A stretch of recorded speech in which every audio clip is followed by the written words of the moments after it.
Spirituality is about being honest and look.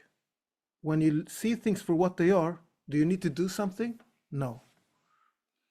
If I have my finger on an electrical outlet and I said, this will feel good, this will feel good, even if I feel pain, it's good, then I'm not really I can't see what's going on. But if I'm just open and I see what's happening when I have my finger on the electrical outlet and I get stunned, then I can see, you know what, maybe it's not a good idea that I have my finger there. It doesn't require analysis, wisdom. It requires an observation. An observation that does not want to avoid something, get something, justify something. It just looks.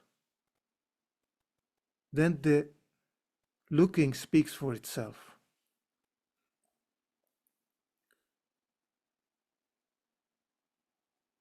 It's not you who heal yourself. You let healing come. How do you let healing come? By letting go of the fighting and the struggling. Another word for that is gentleness. And just to give a metaphysical backdrop, you're already with God, reality cannot change. So at the end of the day, you're not really changing anything.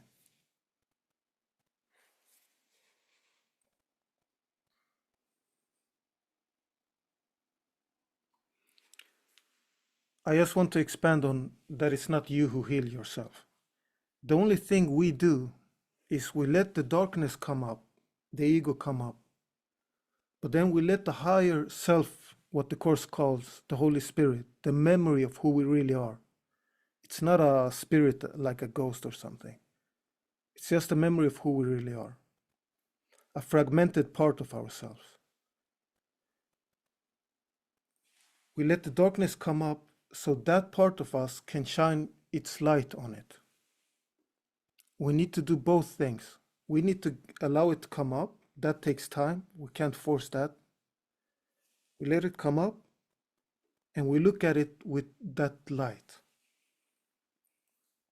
That light doesn't judge. If we would look at it ourselves only, we would judge it. We would say, oh, look what I did. I'm so horrible. I can't look at this. I can't stand this. I have to avoid it. I have to deny it from my consciousness, which A Course in Miracles says it gets projected out in the world. And then I see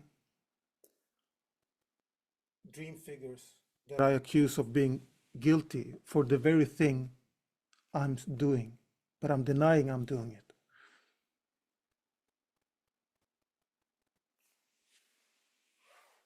So we get in touch with what the Course calls the Holy Spirit, a loving aspect. That love doesn't say do better.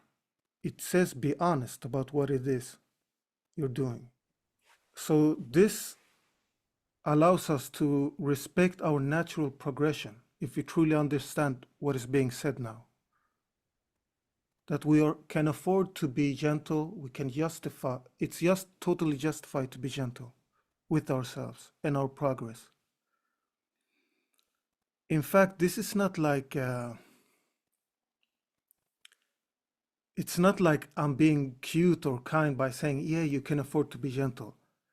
No, you can't do A Course in Miracles or any spiritual practice if you're not gentle. You have to cultivate gentleness.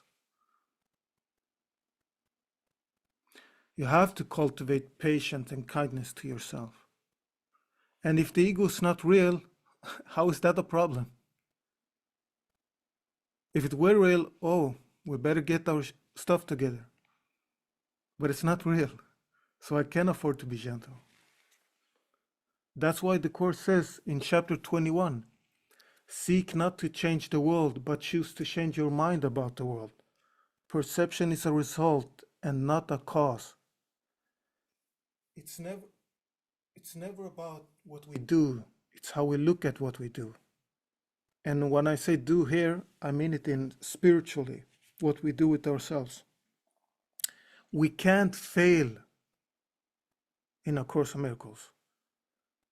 The only failure is thinking we have failed. It doesn't matter if our ego does this or that. It's our reaction to the ego that matters. Do we make it real or not? The ego has no power to dictate reality. So why are you not patient and kind to what your ego is doing? If you can be patient and kind with what your ego is doing, it means you're not the ego. Because the ego can't be patient and kind. It always condemns itself. It does something so it can say, look, we did that. Then we feel guilty. And then it keeps us in a perpetual loop of not loving ourselves. The right mind of ourselves never say,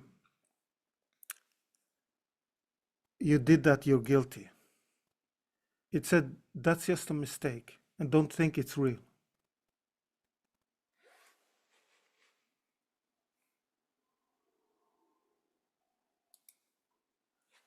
In chapter 11, the Course says, no one can escape from illusions unless he looks at them.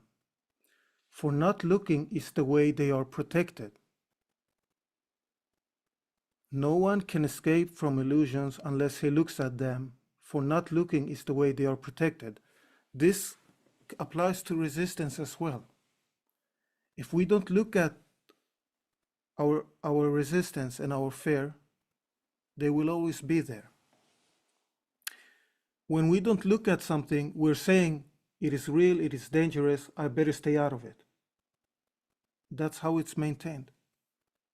But if we look at it, we say, obviously it can't be dangerous, scary, and all of that. So we're teaching ourselves there's nothing to be afraid of.